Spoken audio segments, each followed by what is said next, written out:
ভিডিওটিতে দেখা যায় এক অসুস্থ স্ত্রী তার স্বামীকে জিজ্ঞেস করছেন তিনি মারা গেলে স্বামী কতদিন পর আবার বিয়ে করবেন। স্বামী হেসে উত্তর দেন যে যতক্ষণ না তার কবরের মাটি শুকিয়ে যাবে ততক্ষণ তিনি দ্বিতীয় বিয়ে করবেন না।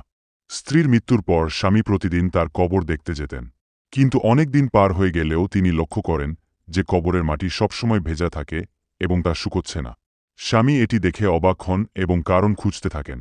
একদিন স্বামী তার শ্যালককে হাতে বালতি নিয়ে কবরস্থান থেকে বের হতে দেখেন। শ্যালক তাকে জানান যে তার বোন মারা যাওয়ার আগে তাকে অনুরোধ করেছিলেন প্রতিদিন যেন তার কবরে পানি দেওয়া হয়, যাতে তিনি শান্তিতে থাকতে পারেন।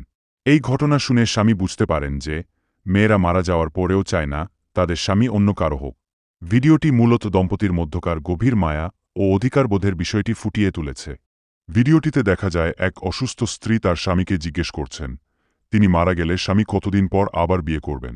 স্বামী হেসে উত্তর দেন যে যতক্ষণ না তার কবরের মাটি শুকিয়ে যাবে ততক্ষণ তিনি দ্বিতীয় বিয়ে করবেন না।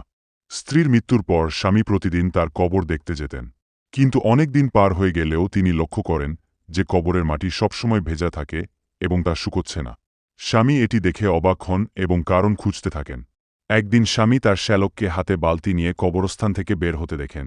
শ্যালক তাকে জানান যে তার বোন মারা যাওয়ার আগে তাকে অনুরোধ করেছিলেন প্রতিদিন যেন তার কবরে পানি দেওয়া হয়, যাতে তিনি শান্তিতে থাকতে পারেন।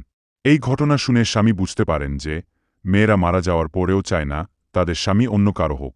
ভিডিওটি মূলত দম্পতির মধ্যকার গভীর মায়া ও অধিকারবোধের বিষয়টি ফুটিয়ে তুলেছে।